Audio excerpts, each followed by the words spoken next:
കേരളത്തിലെ നിയമസഭാ തെരഞ്ഞെടുപ്പിൽ അപ്രതീക്ഷിതമായി UDF ബഹുഭൂരിപക്ഷം സീറ്റുകളും കരസ്ഥമാക്കിയിരിക്കുന്നു. അതൊരു പ്രതീക്ഷിത വിജയമായിരുന്നു എന്ന് പറയാൻ കഴിയില്ലെങ്കിലും കുറേയൊക്കെ പ്രതീക്ഷിത വിജയമായിരുന്നു എന്ന് പറയാം. ഇത്രയധികം വ്യത്യാസമുണ്ടാകുന്നതിനുണ്ടായ പ്രധാനപ്പെട്ട കാരണങ്ങളെക്കുറിച്ച് വിശദമായി വിശകലനം ചെയ്താൽ അതിൽ നിന്ന് മനസ്സിലാകുന്ന പ്രധാനപ്പെട്ട കാരണം എവിടെയൊക്കെയോ സമുദായ മത ശക്തികളുടെ ധ്രുവീകരണം നടന്നു എന്നുള്ളത് നിഷേധിക്കാനാവില്ല. പൂർണ്ണമായും UDFന്റെ കയ്യിൽ അമർന്ന 5 ജില്ലകൾ പൂർണ്ണമായും UDF സ്ഥാനാർത്ഥികളാണ് വിജയിച്ചു വന്നത്. അവരുടെ പേരുകൾ പരിശോധിച്ചാൽ അവിടെ ഈ പറഞ്ഞ ധ്രുവീകരണം നടന്നു എന്ന് കണ്ടെത്താൻ കഴിയുന്നതാണ്. അത് എന്ത് തന്നെയായാലും പരാജയം തന്നെയാണ്.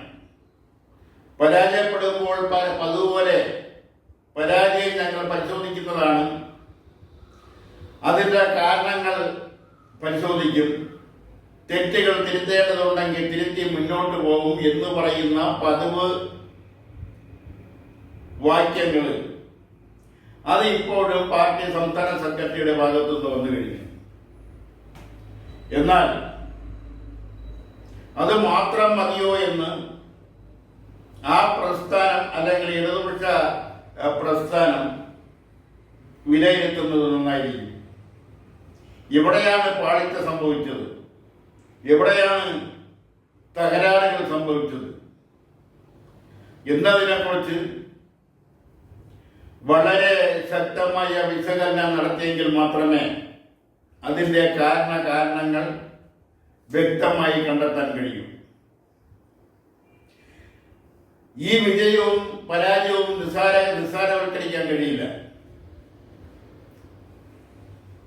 നിസ്സാരവൽക്കരിക്കാൻ കഴിയില്ല എന്ന് പറയുന്നത് ഇത്രയധികം വ്യത്യാസങ്ങൾ അത് ഒരാളിന്റെ ചുമലിൽ കൊണ്ടുവയ്ക്കുന്നത് ശരിയാണെന്നും തോന്നുന്നില്ല.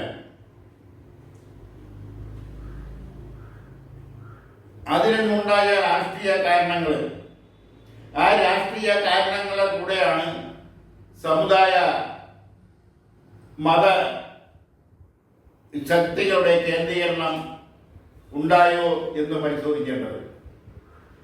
അങ്ങനെ പരിശോധിക്കുന്നതിലും കാര്യമൊന്നുമില്ല. അതൊക്കെ സാധാരണ സംഭവങ്ങളായി തള്ളിക്കളയാനെ ശ്രമിക്കൂ. ഇവിടെ പ്രധാനപ്പെട്ട ഒരു സംഭവം, പ്രത്യേകിച്ചും ഇടതുപക്ഷത്തിന് സർക്കാരിന്റെ മേലുള്ള നിയന്ത്രണം എവിടെയോ നഷ്ടപ്പെട്ടു എന്നുള്ളതാണ്. കഴിഞ്ഞ കാലങ്ങളിൽ സർക്കാരിന്റെ മേൽ ഇടതുപക്ഷത്തിന്, പ്രത്യേകിച്ചും CPMന്റെ സംസ്ഥാന കമ്മിറ്റിക്ക്, സംസ്ഥാന സെക്രട്ടേറിയറ്റിന് ഒക്കെ നിയന്ത്രണം ഉണ്ടായിരുന്നു. ആ നിയന്ത്രണം നഷ്ടപ്പെട്ടു പോയോ എന്ന് സംശയിച്ചാൽ തെറ്റു പറയാനാവില്ല. അവിടെ ഒരാളെ മാത്രം കുറ്റം പറയുന്നത് ശരിയാണോ എന്നതിനെ കുറിച്ചും ആലോചിക്കേണ്ടിയിരിക്കുന്നു. മുഖ്യമന്ത്രിയെ മാത്രം കുറ്റക്കാരനാക്കുന്നതും ശരിയല്ല. മുഖ്യമന്ത്രിക്ക് മുഖ്യമന്ത്രിയായ രാഷ്ട്രീയ പാർട്ടിയുണ്ട്, അദ്ദേഹത്തിന്റെ നടത്തയിൽ രാഷ്ട്രീയമുണ്ട്, അദ്ദേഹത്തിന്റെ സംസാരത്തിൽ രാഷ്ട്രീയമുണ്ട്, അദ്ദേഹത്തിന്റെ ശരീരഭാഷയിൽ രാഷ്ട്രീയമുണ്ട്, അദ്ദേഹത്തിന്റെ വേഷത്തിൽ രാഷ്ട്രീയമുണ്ട്, അദ്ദേഹത്തിന്റെ സംസാരത്തിൽ രാഷ്ട്രീയമുണ്ട്, അദ്ദേഹം ഉപയോഗിക്കുന്ന പദങ്ങളിൽ രാഷ്ട്രീയമുണ്ട്. അതൊക്കെ അദ്ദേഹത്തിൻ്റെതായ പ്രത്യേകതയാവാം. അതുകൊണ്ടാവാം ഒരു വലിയ പരിധിവരെ വ്യത്യസ്ത സ്വഭാവമുള്ളവരെ ഒരുമിച്ച് നിർത്തി കൊണ്ടുപോകാൻ കഴിഞ്ഞത്. സമുദായ ശക്തികളെയെല്ലാം അതിൻ്റെതായ അകലം കാത്തു സൂക്ഷിച്ചുകൊണ്ട് കൂടെ നിർത്തി കൊണ്ടുപോകാൻ കഴിഞ്ഞതും ചിലപ്പോൾ അതുകൊണ്ടാവാം. CPM-നകത്തെ 2 നേതാക്കളെ ജയിലിലടച്ചത് നിസ്സാര സംഭവമല്ല. ശബരിമല കേസുമായി മാസങ്ങളോളം ജയിലിൽ കിടക്കേണ്ടി വന്നു. അതിന് ശേഷം അതിൽ എല്ലാ രാഷ്ട്രീയ കക്ഷികളും അതിൽ ഉൾപ്പെട്ടിട്ടുണ്ട് എന്നുള്ളത് പിന്നീടുള്ള അന്വേഷണത്തിൽ പുറത്തു വന്നിട്ടുള്ള കാര്യങ്ങളാണ്. ആ അന്വേഷണം ഇനി വഴിക്ക് വെച്ച് നിൽക്കുമോ മുന്നോട്ട് പോകുമോ എന്നുള്ളത് കണ്ടറിയേണ്ടിയിരിക്കുന്നു.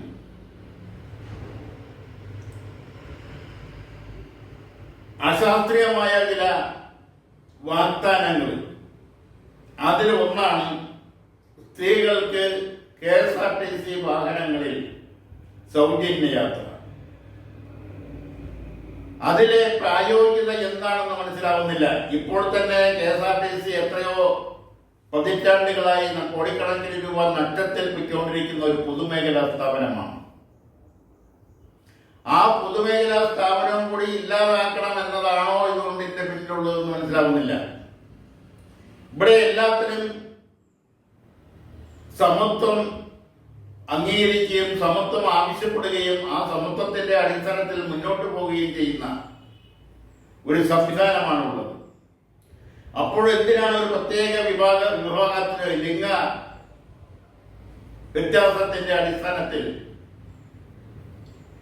സൗജന്യം കൊടുക്കുകയും മറ്റൊരു വിഭാഗത്തിന് ആ സൗജന്യം അർഹതപ്പെടുത്താതിരിക്കുകയും ചെയ്യുന്നത്?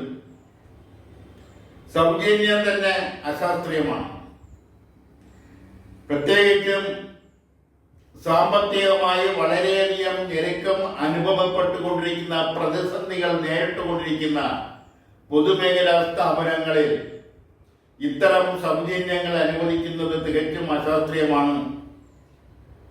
അത് കേരളത്തിന്റെ സാമ്പത്തിക രംഗത്തെ സാമ്പത്തിക പ്രതിസന്ധിയെ കൂടുതൽ വഷളാക്കുന്നതിന് മാത്രമേ അത് ഉപകരിക്കൂ. ഇത് വെറുതെ തെരഞ്ഞെടുപ്പിൽ പറഞ്ഞതാണോ, അതല്ലെങ്കിൽ നടപ്പാക്കാൻ വേണ്ടി പറഞ്ഞതാണോ, അതല്ലെങ്കിൽ വോട്ട് ലഭിക്കുന്നതിന് വേണ്ടി പറഞ്ഞതാണോ എന്നുള്ളതെല്ലാം വരും നാളുകളിൽ മാത്രമേ തിരിച്ചറിയാൻ കഴിയൂ. എന്തായാലും തിരഞ്ഞെടുപ്പിന് മുമ്പ് തന്നെ കോൺഗ്രസിനകത്ത് 3 മുഖ്യമന്ത്രിമാരെ ഉയർത്തിക്കാട്ടിക്കൊണ്ട്, അല്ലെങ്കിൽ 3 മുഖ്യമന്ത്രി കുപ്പായം തയ്പ്പിച്ച് വെച്ചിരിക്കുന്ന കാര്യം ജനങ്ങൾക്കറിയാം. അതിലാരായിരിക്കും മുഖ്യമന്ത്രി? സാധാരണ പ്രതിപക്ഷ നേതാവാണ് മുഖ്യമന്ത്രി ആവുക.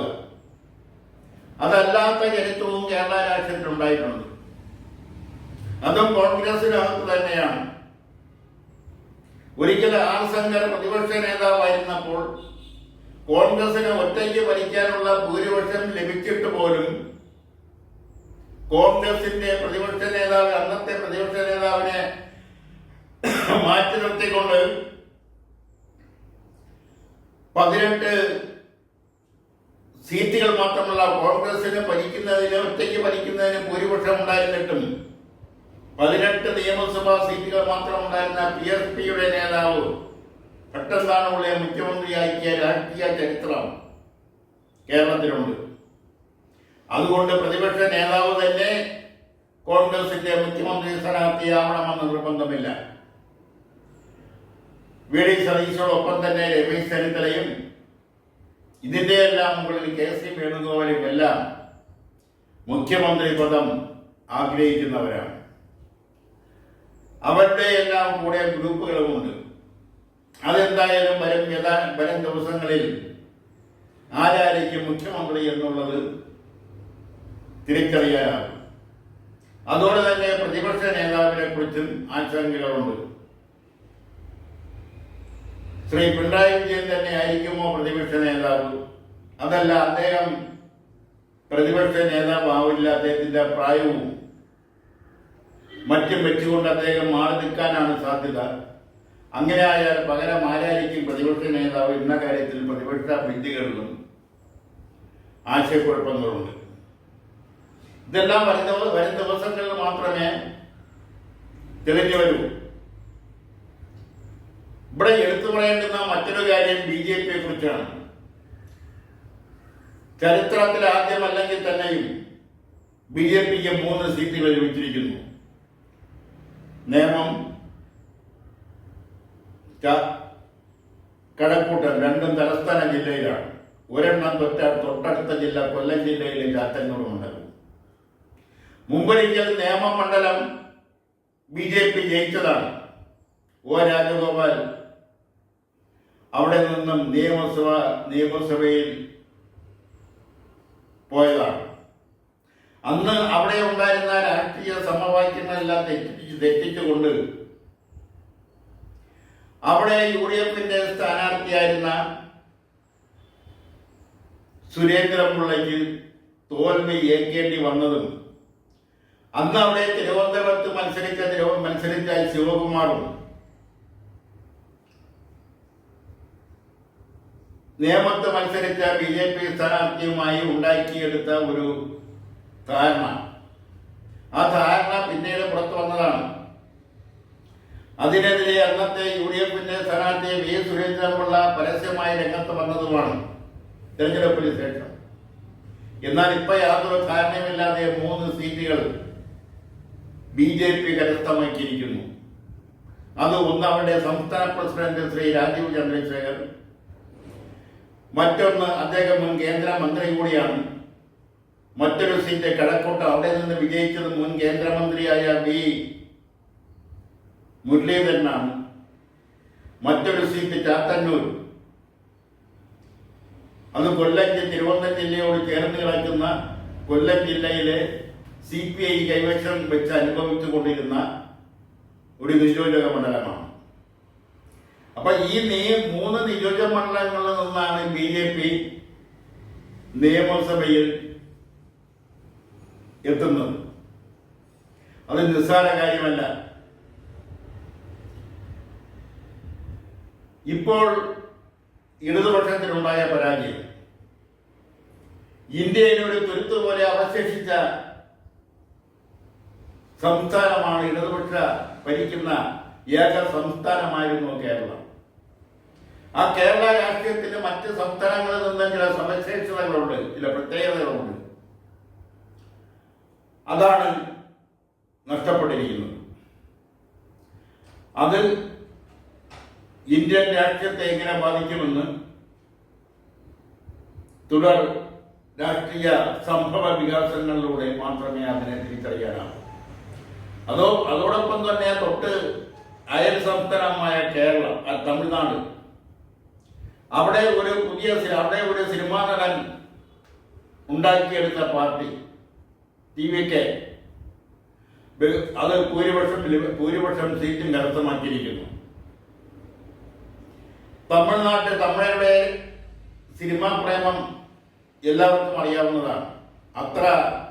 അവിടെ ഒരു കാലഘട്ടത്തിൽ രാഷ്ട്രീയ പ്രബുദ്ധതയുള്ളവരായിരുന്നുവെങ്കിൽ അതെല്ലാം നഷ്ടപ്പെടുത്തിക്കൊണ്ട് ഇന്ന് സിനിമാക്കാരുടെ പുറകെ പോകുന്ന ഒരു പ്രവണത തമിഴ്നാട്ടിൽ ഓടിത്തിരിഞ്ഞ് വന്നിരിക്കുന്നു. ഇത് പറയുമ്പോൾ MGR സിനിമാക്കാരനായിരുന്നു. പക്ഷെ അദ്ദേഹം സിനിമാക്കാരനായിരുന്നുവെങ്കിൽ തന്നെയും അദ്ദേഹത്തിന് DMK രാഷ്ട്രീയവുമായി അണ്ണാദുരയുമായിട്ടുമൊക്കെ ഏറ്റവും അടുത്ത ബന്ധമുണ്ടായിരുന്നു. അതിന്റെ പ്രവർത്തകരായിരുന്നു അദ്ദേഹം. അണ്ണാദുരയുടെ അനുയായിയായിരുന്നു അദ്ദേഹം. DMK പ്രവർത്തിക്കൊണ്ടാണ് ADMK ഉണ്ടാക്കിക്കൊണ്ടാണ് തമിഴ്നാടിന്റെ അധികാരത്തിൽ വന്നത്. മറ്റൊന്ന് പശ്ചിമ ബംഗാളിൽ, അവിടെ മമതാ ബാനർജി എന്ന നേതാവ്, അവർ യൂത്ത് കോൺഗ്രസിന്റെ പശ്ചിമ ബംഗാളിന്റെ സംസ്ഥാന പ്രസിഡന്റായിരുന്ന ആളാണ്. അവർ കോൺഗ്രസുമായി ദത്താത്ത ശങ്കറായുമായി പിണങ്ങിയാണ് അവർ തൃണമൂൽ കോൺഗ്രസ് രൂപീകരിച്ചുകൊണ്ട് പയറ്റി തെളിഞ്ഞ് അവിടുത്തെ ഇടതുപക്ഷ സർക്കാരിനെ പുറത്താക്കിക്കൊണ്ട് പുറന്തള്ളിക്കൊണ്ട് ഭരണത്തിലെത്തിയത്. അവിടെ അവർ പോലും പരാജയപ്പെട്ടിരിക്കുന്ന സാഹചര്യം. ഈ സാഹചര്യമെല്ലാം ഇന്ത്യൻ രാഷ്ട്രീയത്തെ എങ്ങനെ ബാധിക്കുമെന്ന് വരും നാളുകളിൽ മാത്രമേ തിരിച്ചറിയാനാവൂ.